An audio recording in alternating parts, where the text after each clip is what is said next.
Hello everyone, welcome to Toyeen Talks. Guest, ta ló wà nínú live tí Oosha ṣe lónìí? Queen Mother, ta lẹ mọ̀ tán ń pè ní Queen Mother? Yes, ṣé ẹ mọ̀? Okay, jẹ́ kí n sọ fún yín. Iyabo Ojo ni wọ́n ń pè ní Queen Mother. Òun ló wà lórí chat lónìí pẹ̀lú àwọn other person náà tó máa ṣègbè wá, but Iyabo Ojo ó gùn gan ni o. So màá bá yín kọ tẹ̀sán náà mẹ́ta so a lè ṣe é wò, máa kọ part 1, part 2, part 3 torí mo mọ̀ pé ó ju 1 hour plus lọ tó lò lọ́dọ̀ Oosha lórí show ẹ̀ lálẹ́ live ni. So ẹ jẹ́ ká jọ enjoy Oosha and other one not to tún gbé wá náà máa tún gbé wá after this one. Thank you for watching. Till I'll see you in my next video. Stay safe, stay blessed. I love you all. Bye. Chat on, with regards to people saying negative things about, all your efforts and trying to truncate everything. Yeah. And I feel that when things like that could obviously make other people that might want to, lend, other celebrities that might want to lend their voices in situations such as this to sort of like hold back. Because when people are making efforts to make things right, to seek for justice and, spending their money and time whereby you could have used those times to earn money for yourself. Do your own business, and you can easily just do a post and just say RIP to MUHBAD, blah blah blah. You didn't do that. You took your time, your charity, you went to the police station, you did all of these things. Yet some people have the effrontery to come online, start messing all of that work up. Because if you hadn't created awareness for it, if you had not, you, Gist Lover, Tonto DK, all of those people, QT Jules, if all of you combined effort, if you guys didn't talk, we wouldn't be here. We would probably have forgotten about MUHBAD by now. Everybody would have moved on if those noise weren't made. So I just got sort of like upset about the whole thing, and hence the reason for this chat today. But I would just like to say thank you very much for all you've been doing. Some of us appreciate it. It might not be appreciated by the whole world, but some of us appreciate your efforts. If I tell you that I am shocked by people's reactions, attack, and all that, I will tell you that it's a lie. I am not shocked because it's expected.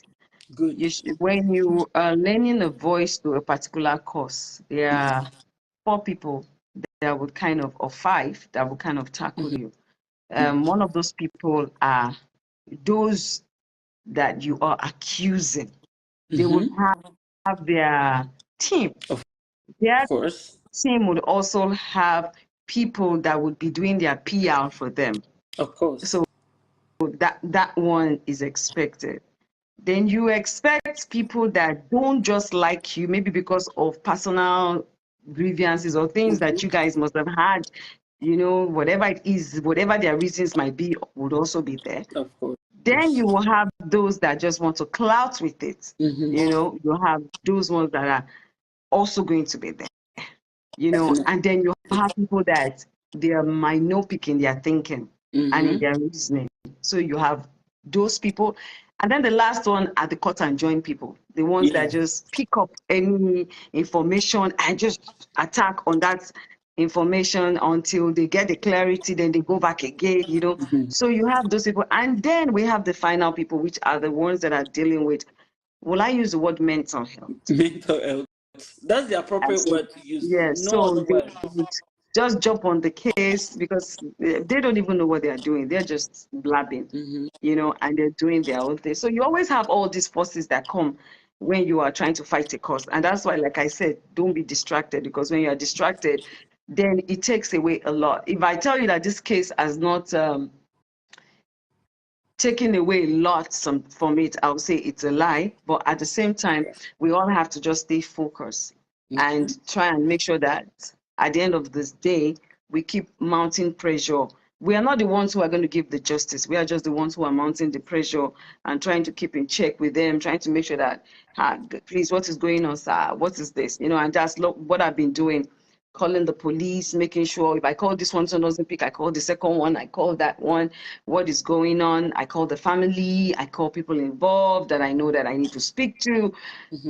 By so doing, they understand that there's pressure and they know that things have to be done. And moreover, the foundation has written a petition and the government has taken it up. So that's even a good step that the government has taken up that petition. Every department that we wrote to have yielded good results. So now they're saying we need to wait for the autopsy. We have to know, because I mean, there's nothing we can do. If they say we have to wait, we don't have a choice. We have to wait. We cannot break the law. We still have to wait. And while we wait, obviously a lot of stories, in fact, sometimes I just get confused. I see some stories, I have to run back to make a call to find out how true that story is. But I think one of the problems that we've had in this particular case is the family issues. Exactly. That is the major problem. Yes. Which is actually not my issue, and which is not actually how we are going to get justice. Because if we kill ourselves before the case, then who are the people that are going to stand to take the justice? So that's why, for me, I just keep saying, I don't really want to get involved with the case, but I'm not going to, how will I put it? I'm not going to get in the middle of their battle, you know, at the same time. But I know that, like, on the 7th, which is November, they're going to have the second or third sitting for the coronal inquest, whereby Wunmi would be put on stand. And she would be able to say a lot of things. It's not in my place to talk on her behalf. Exactly. Do you understand? It's not, even when the father spoke to me, then it wasn't in my place to talk about it until I heard him talk about it to the public, right? Then I can talk about it. So if Wunmi comes out now and says her story, and then people ask me, I can talk about it because she already has said her story. Yeah. Do you understand? But if they tell me certain things and they don't say, go and say it to the public, then me going to say it in the public is like I'm worsening the situation. Because if they're having issues, I should try in my own power to see how I can either help them sort out the issue, or or just give an advice that can help calm the situation. You understand? It's not in my place to come and help. So people were like bashing me that, oh, why did I say the father said this? But what the father said to me, he already has said it to the world. To the world. And we can see it. Do you understand? He already has said it to the world. So, and if he had not said it, I would have just kept quiet and just hold on. But he already had said it. And that is what he said to me. So, but do I fault him for whatever way he chooses to behave? No, it's his family problem and it's his way of reasoning. Would I go back to Wunmi and say, okay, Wunmi, you have to find a way to sort out with your father-in-law? Yes, which I have done. You understand? You have to sort this issue out with your father-in-law, whatever it is. Even when I saw the video of her sister, I think her sister did a write-up or something. I saw it. I called again. When I saw the one with the, was it the mom's Mohbad's mom's sister or something? I saw a video. The video of that woman. Yes, I called the mom. I spoke to the grandmom, and they all said, and each time you call them, there's one story upon one story. So you see that this issue that as they are having in the family is something that has been going on even when Mohbad was alive. Yeah, and it's deeply rooted. It's not really my story to tell. Do you understand? What I can just do is just like, you guys should calm down, you guys should, do this, like Wunmi, settle with your sister, whatever it is, apologize to her, let it go. Okay, this I said this, okay, ma, like, because at the end of the day, if Wunmi is guilty, let the law take its course, right? Let the law take its course on her if she's guilty. But right now, we don't have any concrete evidence to nail her. So, and the police has not come out to say, oh, all this evidence, like, for a sure, I know, according to what I have been told, what happened, what transpired, I know, but it is not in my place to talk about it because that is what they would hear when the autopsy inquest is comes out completed. and then the case starts. It is not in my place. I am privileged to know these things because I am the front runner for this case. But it is not in my place to come and say this. So people would say, oh, but you came out to say, oh, and Mali Sam Larry, we all saw the video. We were all pained. It took me, I think, was Exactly it what I 5 said or earlier. 6 days after he died, his demise, for me to come out.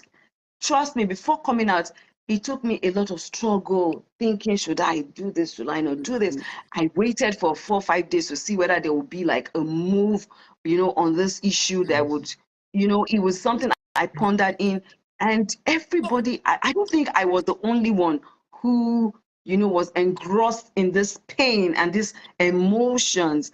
And I don't think MUHBAD let anybody sleep for days, because I didn't sleep for No, days. I cried like a baby, and I believe a whole lot of Yes, people. I I don't kept even crying. know In you. fact, when I was in Abuja and they were hosting me, and at the time, I was crying. At the time, I was like, when I left, I was like, I don't know. I wasn't really that close to this boy, but like, I just keep having that feeling, Can I just And say something yeah, on that?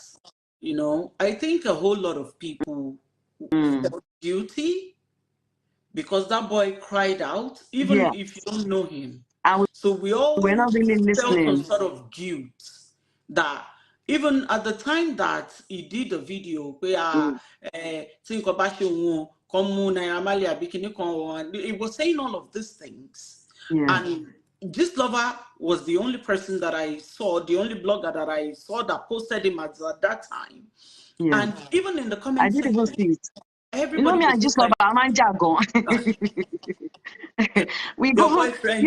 it's even amazing when people are saying I'm just love. I'm like, this fake, though it wasn't just lover that first talked about it, the Yeah. threesome, whatever rubbish. Mm-hmm. I know it was a fake page that opened one time and wrote a whole lot of nonsense, right, about At that this time, yeah. story.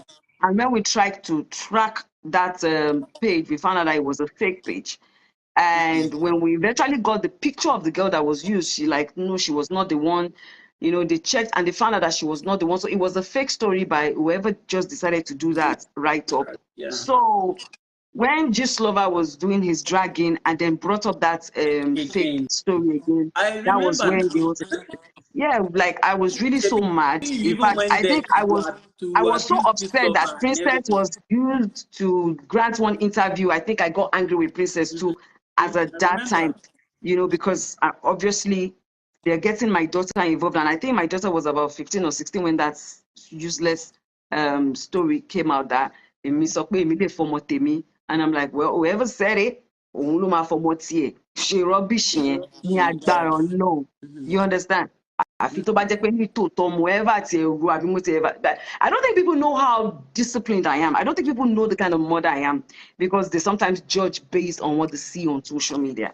Do you Why would understand? And I'm any like, reasonable person even do you understand? Think in that direction. So it in was even that this lover that direction? brought that story back to life, and I was really mad, But I'm this kind of person. No matter how much we fight, and like that Auntie Kem is an issue, an example. Me and I've had I our have one back and forth. sister. Yeah, I call Auntie Kemi her sister. we've had our back and forth. But trust me, nothing I take to heart like that. Nothing I take to heart. No matter how me and you, I've been angry with you before. I Yes. remember when me and Arasho was having our issues, that was the first time we Yeah. spoke.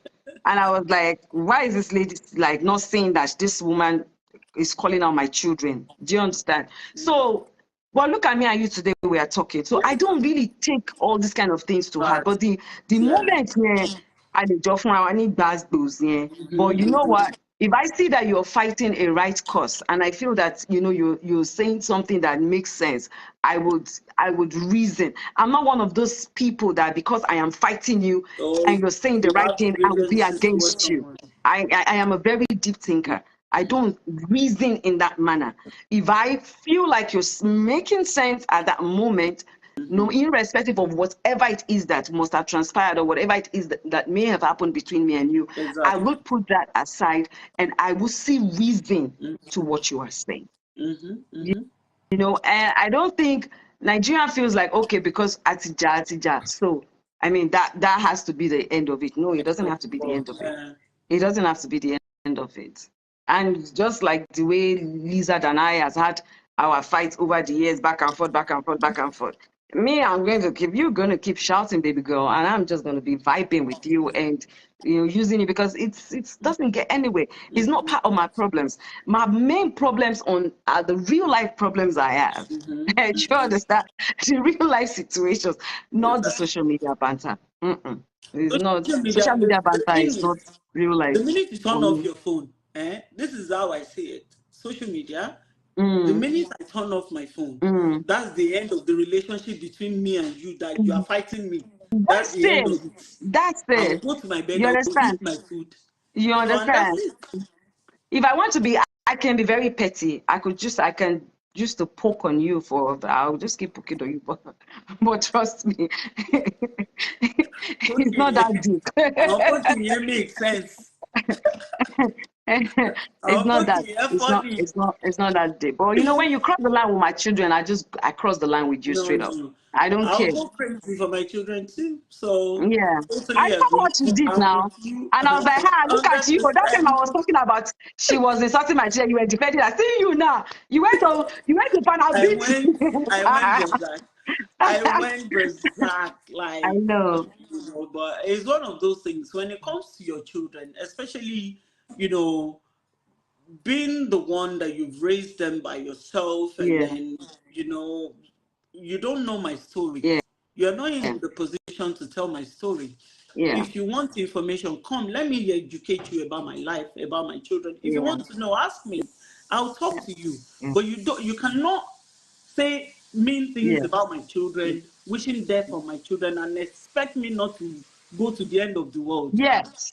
I'm not sorry to say that on the public platform. So that's just it. And about this case that people keep asking, they've asked for so many things. Number one of the things I think they started with was, I think, was it DNA? DNA. Yeah, it was the DNA issue. At that time, they were going about doing the DNA, not doing the DNA. Like so I didn't see nothing. How did everything change from the whole story of justice for MUHBAD to labeling Liam and requesting for DNA, and now Wunmi being Olosho and all of these things? How did we get to this point? Okay, I'm going to say some, but I'm not going to say some because, like I said, I want Wunmi to tell her story. You know, so, and Corona Inquest is just in a few days. Let's have her say her story and do her thing. And then we will be able to expatiate more on a lot of things. But what I can say is that, like I said, when you have important people in power, or you have people that the world loves, most especially when it has to do with a case of celebrities. They have their loyalists, they have their fans, they have their people, they have their connect, and they have to keep drawing out different narratives to cause distraction so that they can deviate people's mind away from. I just think when the accused becomes the victim, that is how it's always played out. It happened during Baba Jesha's time. The accused becomes the victim. They have to always play the card out. That this afternoon. Yes. Sorry? I posted about it this afternoon that watch how everything unfolds. And the accused will then become the victim. Yes. So if you are not focused, if you allow yourself to be distracted, you find out that you have a lot of things to deal with instead of the actual issues to deal with. So what are the actual issues to deal with? The actual issues to deal with here is that we are waiting for justice. What is keeping everybody waiting? they are saying the autopsy result. So toxicology takes between 4 to 6 weeks. I don't know if I pronounced that right. It will be 6 weeks. It will be 6 weeks next week. So we want to give them the whole of next week. After next week, we don't hear nothing. Then we'll write a letter. Again. The foundation will write a letter. 2 to 3 people. We will write a letter to the CP to say, sir, we came to your office today. So things were laid out that we wanted you to look into. You have looked into this, but this is still pending. We are aware that this case has been transferred to the DPP. We are very aware that what's that place called? Panti is also in charge of this case also. Okay. But we would like you to use your good officer based on the promise that you have made for us to find out why the autopsy result is not being provided for or produced or out. We'll write that letter to the CP, we'll write the letter to the Lagos State Governor, we'll write the letter to Ikeja General Hospital, seeking also for the reasons why this autopsy is being delayed. We'll write to all this, even DPP will write to all the necessary bodies that are involved. That is, if we do not get a response after next week. Do you understand? We'll do that. Hopefully, I believe that it will be out. If it's out, they will announce it. The police will announce it. You understand? They might send us the message, but they will be the ones to announce it. Yeah. And then we would know about it. They're not going to call us first. They will announce. If it comes out, they'll take it to the right authority. The right authority will announce it. But if we don't get to see it announced, we will take that step. Because we have to keep abiding by the law and also using that same law to seek for justice. Justice sometimes takes time. It doesn't happen in a day. We are so impatient. Nigerians are so impatient. It doesn't happen in a day. So, and you cannot say because of all the numerous distraction. Now, this issue of DNA, not DNA test, at a time, I was really very focused on getting justice, and then I started paying attention on how we're going to get this boy buried the proper way. You understand? Not like the shabby. Yes, and we're going back and forth in the group because the group that I created it because then we wanted to do the peaceful work.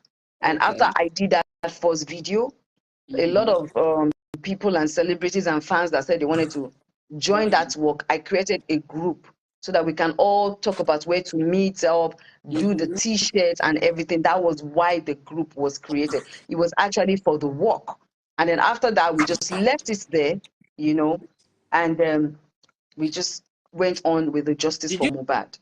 You see the way the group issue was also, the whole narrative changed as well, that you guys were in a group trying to gather money from people, extort money from people and all of that. Okay, so thank God it was a group that had over 50 or 60 something people, right? Both the English actors, Yoruba actors, actresses, skits makers, musicians, well-wishers, lawyers. You understand? There are a lot of people in that group. I'm sure it's even more than 60 something, really, as at the last time I checked. And in that group, we had like 4 people who could like add people on the group. The only money that was contributed for the t-shirt and the water and stuff, drinks that we're going to use for the work. Do you understand? And how that t-shirt and everything, it's not everybody that even contributed. It's just few selected people that contributed that, which is also in the group there. And the money remaining from that, as I'm speaking to you now, is just 400 and something thousand, which is in one of the group people's account, right? The 400 and something thousand, we were thinking if everything remains, we'll give it back, until we now knew that, okay, we now have to still bury him properly. And to bury him properly, we might want to still do t-shirts for that day. And so we just decided as the 400 and something thousand, let's leave it there. When we are ready to do the proper burial, we will use something thousand to do t-shirts. Do you understand? So that was why even when I went to DJ Splash, the first money I gave them from my own pocket. Though I said it in the I sent it to the group, but the lady who is in charge of the remaining 400 said, should I take the money? I said, no, that is from my own pocket. Do not take it out. Leave that remaining money there. When we have a date to when they want to bury Mohbad, we will use that for t-shirts. We will use it to do the amount of t-shirts that it can do and circulate, and probably we'll still get water and other things. We'll contribute more money if we need to get other things to run that burial. But for now, leave that one day.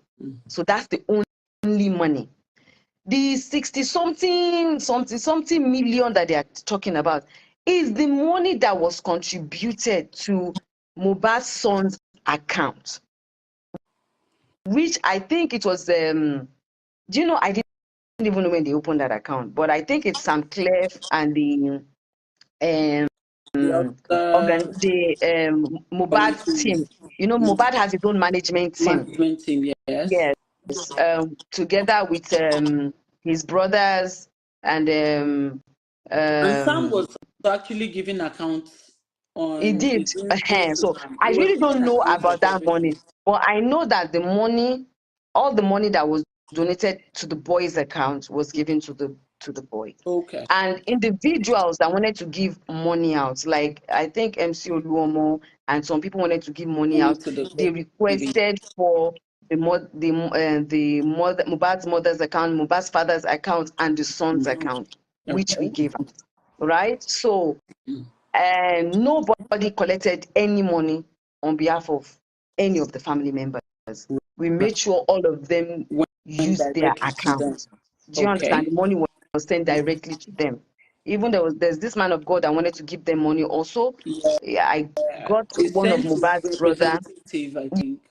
Yes, sent a That representative. man from Abuja, Yes, I think. yes, he sent a representative.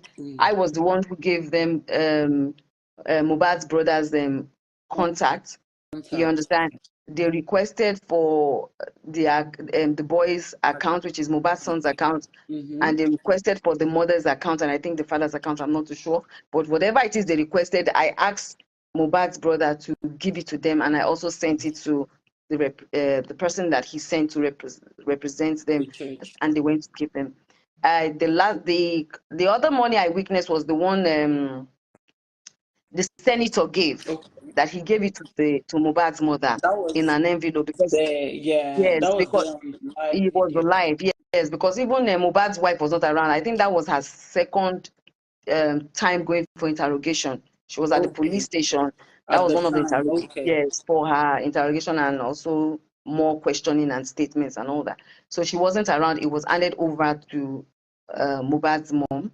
And I think Mohbad's mom handed it over to Mohbad's brother or lawyer or something like that. So that is between them. So every money that has been donated has been either donated into the son's account, the mother's account, the father's account. I don't know if the wife's account was given. I'm not sure. I'm not going to say what I don't know. But I know that there is this other thing that people were saying that that you guys went to visit Mohbad's mom in Mohbad's house, but couldn't go to visit Mohbad's dad in Ikorodu. Okay, so I did not go to visit Mohbad's mom. I went to visit Mohbad's wife. Good. Do you understand? That clarification. Yes, I did not go to visit Mohbad's mom. I personally, I have friends that has lost, like friends that their mom has lost, maybe their siblings or something like that. I don't know how to go and greet an elderly person. Do you understand? I think Mohbad's mom will even be the first person to Momope or Momoku, you understand? And I didn't know she was, the first time I went there, I didn't know she was there. I went there to see Mohbad's wife. I didn't know I was going to meet her there. I had seen a video that she did, that she came to Mohbad's house, that I think Abiola went there, but I didn't know whether she was living there or that day she just went there. Do you understand? But I just said to myself, let me go and pay my respect to Mohbad's wife. Where does he stay? They told me where he stayed. I got there. Now, on my way getting there, I found out that Mohbad's mother too was around. Do you understand? So I was like, okay, no problem. Since Mohbad's mother is around, I will see them. But I was a little bit, because I really don't know how to, I don't know how to really, you understand, do this thing. Everybody has their own ways and manners of greeting anyone, but I didn't know. But I just felt the need that I can't be fighting for this case, and I'm not going to say, you understand, Yeah. see the wife There has and to the be some son. sort of connection Now, anyway. apart from that, I personally watched how cute Abiola and one boy they call him, I think, cultist or something. Then Kubagidi was there too. When they went for the burial. Oh yeah. Fear is fearing I you. go to Ikorodu, Mumalon Shishembe, I know the way it is, right? So I don't feel that safe. Let me use that word. Good. I don't feel that safe going all the way to Ikorodu to go and greet Mohbad's dad. Am I making that clear? Of course. Because of Very what clear. I saw, the way I saw the Wala, because I called Cute Abiola after the video that what happened, and he Are you okay? narrated. Do you understand that the whole thing, blah blah blah, and he told me the place is far, So, and I said to myself, wow, do you understand? No Wala. So if Mama Mohbad was also in Ikorodu, I would not have gone. God bless you. You've just answered it Do you as it understand? is. I would not have gone. If they were like in Jumofak, Greek, you understand, places that are not deep inside the Korodu, I probably would go. But inside the Korodu, yeah, I wasn't ready to go that route. Do you understand? But luckily, Mohbad's mom was with the There. wife in the house, and I went. So now, Mohbad's father, I spoke to him on the phone when after I went to see the mom. I think I called him a few days later. I spoke to him on the phone, and then I told him that, greeted him about the son and everything. And then I asked him about, what he felt about we giving Mohbad a befitting burial. Would he still want to have Mohbad buried in Ikorodu, or would he want us to, do you understand, get a befitting place? He said, oh, that anything we want to do is fine. He also doesn't even want him buried there anymore. If we can bury him somewhere good. I said, okay, sir, kusiwala, and we went ahead to look for. I called the mom too, Mohbad's mom. I called the wife, I called the brother, right? I spoke to everybody. And then I had a meeting with the brother to meet us up there, right? The day we went there and we did that video and everything. And after that, the dad called me like a day or two later, to a day or 2 or 3 later. Now, I'm sorry, I'm very terrible with keeping dates sometimes. Yeah. And then spoke to me again and told me that he appreciates what we've done. He would like it if we could, help him say thank you to everybody. He appreciates it. And then that was when he sent me